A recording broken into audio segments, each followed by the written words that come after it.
بسم اللہ الرحمن الرحیم۔ السلام علیکم معزز طلباء کرام، آپ سب کیسے ہیں؟ آج ہم معطا امام محمد کے سبق نمبر 251 کو پڑھیں گے۔ آج کے ہمارے سبق کا جو عنوان ہے وہ ہے مری ہوئی بیمار مچھلی کو کھانے کا بیان۔ آج کے ہمارے سبق کی جو عبارت ہے وہ باب ما لفظ البحر من السمک الطوافی وغیرہ سے شروع ہوتی ہے کہ مری ہوئی بیمار مچھلی وغیرہ کی جس کو دریا کا پانی باہر پھینک دے،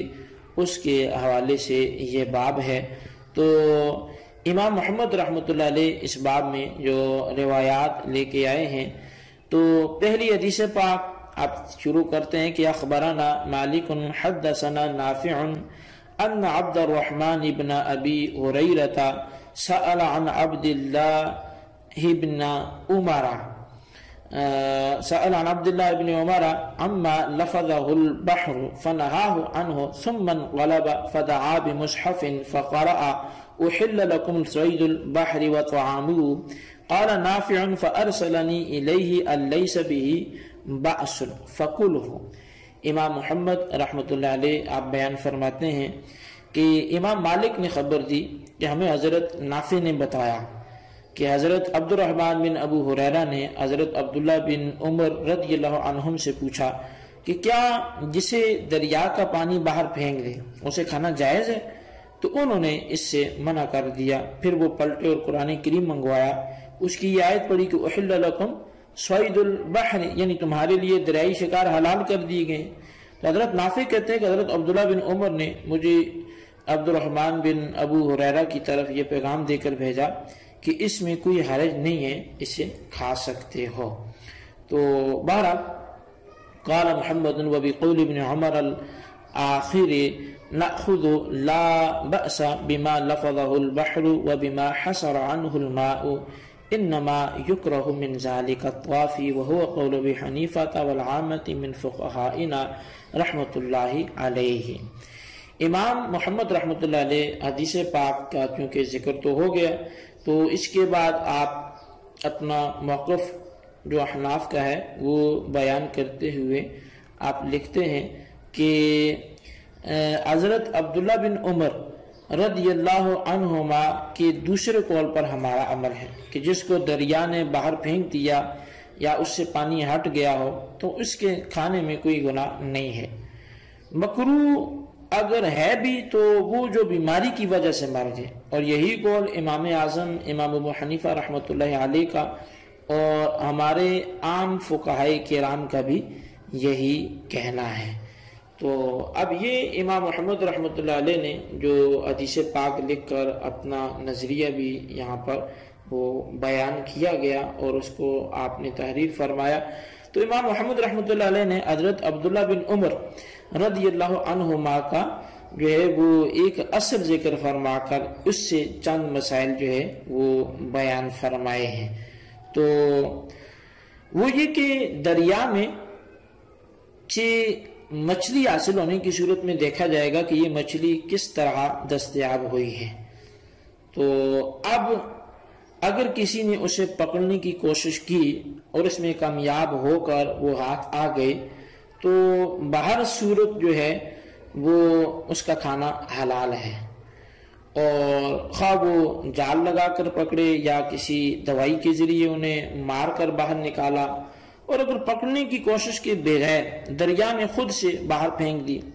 اور خشکی پر آ کر مر گئی، یا پانی خشک ہو گیا اور دریا میں ریت پر پڑی مر گئی، یا سردی یا گرمی کی وجہ سے مر کر پانی پر تیرنے لگی، تو ان تمام صورتوں میں اس کا کھانا جو ہے وہ کہ جو خود سے مر کر تیرنے لگے اور اپنی موت خود مر جائے تو اس کا کھانا ناجائز ہے۔ اگر کسی بیماری کی وجہ سے پانی میں مر کر تیرنے لگی تو اس کا کھانا مکروہ تحریمی ہے۔ تو معلوم ہوا کہ مچھلی کے حرام ہونے کی صرف ایک ہی صورت ہے، وہ یہ کہ جب ناک کی موت مر کر پانی پر تیر جائے، ٹھیک ہے، اس کے سوا مچھلی کی تمام صورتیں جائز اور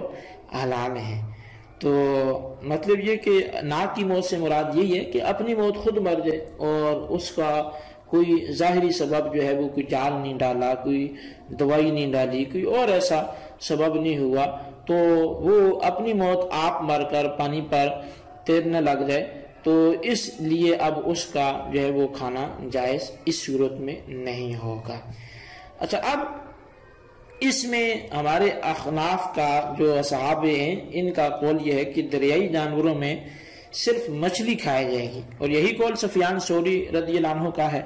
اور ابو اسحاق فرازی نے ان سے روایت کیا، اور ابن ابی لیلہ کا قول ہے کہ دریائی ہر جاندار کا کھانا جائز ہے۔ مینڈک اور دریائی سانپ وغیرہ یہ قول جو ہے وہ حضرت امام مالک بن انس کا ہے، اور اسی کی مثل حضرت ثوری سے بھی مروی ہے۔ ثوری تو کہتے ہیں کہ انہیں ذبح کیا جائے گا، اور امام اوزائی کا قول ہے کہ پانی کے تمام شکار حلال ہیں، اور حضرت مجاہد سے یہی مروی ہے۔ اور لیث بن سعد نے کہا کہ دریائی جاندار میتہ کے کھانے میں حرج نہیں ہے، اور دریائی کتا اور دریائی گھوڑا بھی کھانا جائز ہے، ہاں دریائی انسان اور دریائی خنزیر نہیں کھایا جائے گا۔ امام شافعی فرماتے ہیں کہ ہر جاندار جو پانی میں گزر اوقات کرتا ہے اس کا کھانا حلال ہے، اور اس کا پکڑنا ہی اس کا ذبح کرنا ہے، اور دریائی خنزیر میں بھی کوئی حرج نہیں ہے۔ انہوں نے دریائی ہر جاندار کے حلال ہونے پر یہ دلیل جو ہے وہ پیش فرمائی ہے جو اللہ تعالیٰ کا فرمان ہے احل لکم صید البحر۔ اس میں چونکہ کسی دریائی جانور کی تخصیص نہیں ہے، اس لیے یہ تمام پانی میں رہنے والے دریائی جانداروں کو شامل ہے۔ تو خیر، یہ میں نے کچھ اختلافی اقوال جو ہیں وہ آپ کے سامنے فقہا کے رکھے ہیں کہ اس میں فقہا کے مختلف اقوال مختلف دلائل کی بنیاد پر ہیں۔ اچھا، اب اس عبارت سے آپ نے اختلاف مذاہب تو جان لیا۔ امام مالک بن انس، امام شافعی کا جو مسلک ہے وہ ملتا جلتا ہے، وہ تمام پانی کے جانوروں کو حلال فرماتے ہیں۔ امام اوزائی کا بھی یہی مسلک ہے، اور حضرت لیث بن سعد بھی یہی فرماتے ہیں۔ صرف دو چیزوں کو مخصوص کرتے ہیں، ایک دریائی انسان اور دوسرا دریائی خنزیر، اور احناف کے نزدیک صرف مچھلی جو ہے یہ حلال ہے۔ یہ مسئلہ آپ نے ذہن میں رکھنا ہے۔ اچھا، اب مسئلے کے احناف میں چونکہ صرف مچھلی حلال ہے، تو کیا یہ کوئی خود ساختہ مسئلہ ہے یا اس پر کوئی دلیل بھی ہے، کوئی وجہ بھی ہے؟ تو اس کو سمجھنا جو ہے وہ از حد ضروری ہے۔ تو سب سے پہلی بات یہ ہے کہ احناف نے اگر مچھلی کو حلال قرار دیا ہے تو یہ اپنے اختراع نہیں ہے، بلکہ یہ قرآن و حدیث اور اس کے آثار سے، مختلف آثار سے یہ چیز ثابت ہے، اور اس پر دلائل موجود ہیں احناف کے پاس، مسئلے کے احناف پر۔ امام شافعی رحمۃ اللہ علیہ نے دریائی جانوروں کی عمومی حلت کے لیے قرآن کریم کی یہ آیت پیش فرمائی ہے احل لکم صید البحر، کہ تمہارے لیے دریائی شکار حلال کر دیے گئے۔ اس آیت کے بارے میں احناف یہ کہتے ہیں کہ اللہ تعالیٰ نے اس آیت کریمہ میں جو محرم ہے اس کے لیے دریائی جانوروں کے شکار کی اجازت دی ہے۔ دریائی جانوروں کی حلت اور حرمت بیان نہیں فرمائی، گویا فرمایا گیا کہ اگر محرم کسی دریائی جانور کو مارتا ہے، خواہ وہ حرام ہو یا حلال ہو، تو اس پر کوئی فدیہ یا سزا نہیں ہے۔ اس مراد کو آیت کا اگلا حصہ جو ہے وہ واضح کرتا ہے، یعنی صرف یہیں تک اگر آیت پڑھی جائے تو پھر تو بات یہ سمجھ آتی ہے کہ شاید یہاں جو حرمت اور حلت کا ذکر ہے وہ مطلقاً چل رہا ہے کہ دریائی جانوروں میں سے کیا حلال ہے کیا حرام ہے، تو اس سے پھر یہ بندہ سمجھتا ہے کہ شاید یہ اس چیز کا ذکر چل رہا ہے، جبکہ حقیقت ایسی نہیں ہے، بلکہ حقیقت یہ ہے کہ یہاں پر جو ذکر ہے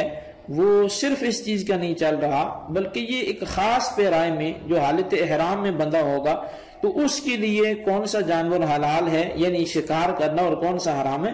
یہ اس کا حکم بیان کیا جا رہا ہے۔ اور یہ اگلی جو آیت ہے کہ مادم تم جس میں تمہیں جب تک تم حالت احرام میں ہو تو اس کی جب تک تم محرم ہو تمہارے لیے خشکی کا شکار حرام کر دیا گیا، تو اب یہ وہ اگلا حصہ اس کی حرمت کو واضح کرتا ہے اور اس طرف اشارہ کرتا ہے۔ خشکی کا شکار عام مراد ہے جسے امام شافعی بھی تسلیم کرتے ہیں، اور خواہ وہ حلال ہو یا حرام، دونوں کا حالت احرام میں شکار کرنا ممنوع ہے۔ مثلا ایک شخص گیدڑ کا شکار کرتے ہیں تو اس کی قیمت دینا لازم آئے گی، حالانکہ یہ حرام جانور ہے۔ تو معلوم ہوا کہ جو احل لکم صید البحر میں دریائی یا پانی کے جانوروں کو شکار کرنا حلال قرار دیا گیا ہے، تو وہ صرف شکار کے بارے میں بحث ہے، نہ کہ اس سے پانی کے جانوروں کی حلت اور حرمت بیان فرمائی گئی ہے۔ کسی جانور کے شکار کا جواز اور بات ہے، اور اس کے کھانے کے لیے حلال اور حرام ہونا یہ ایک اور بات ہے۔ تو پہلے تو اس فرق کو سمجھنا وہ ضروری ہوگا۔ تو احناف بنیادی طور پہ جو بات کرتے ہیں وہ یہی والی کر کے بات کو سمجھانے کی کوشش کرتے ہیں۔ اچھا، دوسری بات یہ کہ اللہ تعالیٰ نے حرمت علیکم المیتۃ، تم پر مردار حرام کر دی گئی، یہ فرمایا۔ یہ آیت کریمہ مطلقاً ہر مردار کی حرمت کو بیان فرما رہی ہے، لیکن نبی علیہ الصلوۃ والسلام نے اس سے دو اقسام کو مستثنا فرما دیا۔ چنانچہ شاہ فرما احلت لنا میتتان، کہ دو مردار ہمارے لیے حلال کر دیے گئے، ایک مچھلی اور دوسرا ٹڈی دل۔ لہذا حدیث پاک نے تمام مرداروں میں سے دو کا استثناء فرما کر بقیہ کو آیت کے عموم میں ہی رہنے دیا، جس سے ثابت ہوا کہ دریائی جانوروں میں سے صرف مچھلی ہی ایک ایسا جانور ہے جو مردار ہوتے ہوئے بھی حلال قرار دیا گیا۔ اگر ہر دریائی مردار حلال ہوتا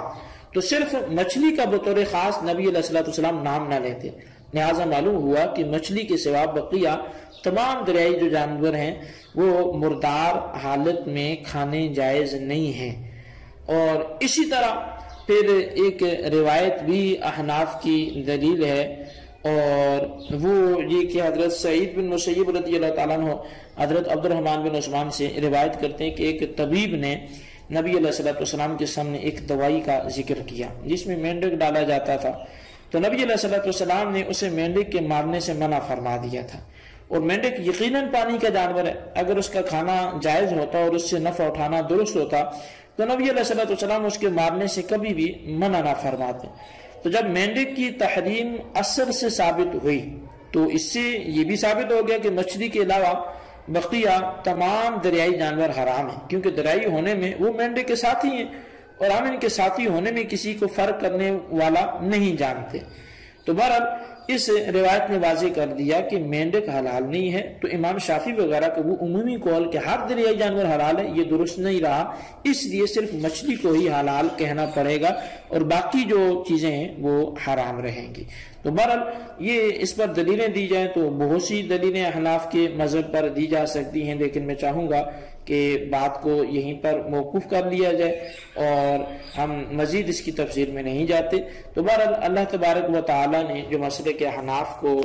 توفیق بخشی ہے اور اعزاز بخشا ہے، وہ قرآن و حدیث کا فہم بھی رکھتے ہیں، قرآن و حدیث کی موافقت بھی رکھتے ہیں، اور اللہ تعالیٰ نے یہ فہم اور فراست جو ہے مسئلے کے حناف کے سپرد اور ان کے دامن میں یہ رکھی ہے۔ تو بہرحال آپ آج کے سبق کو اچھی طرح سمجھیں، اس کے خلاصے کو اپنے رجسٹر پر ضرور لکھیں، اور اللہ تعالیٰ سے ہم دعا کرتے ہیں جو ہم نے پڑھا سنا اسے یاد رکھنے کی توفیق نصیب فرمائے۔ آمین بجاہ النبی الامین صلی اللہ علیہ وسلم۔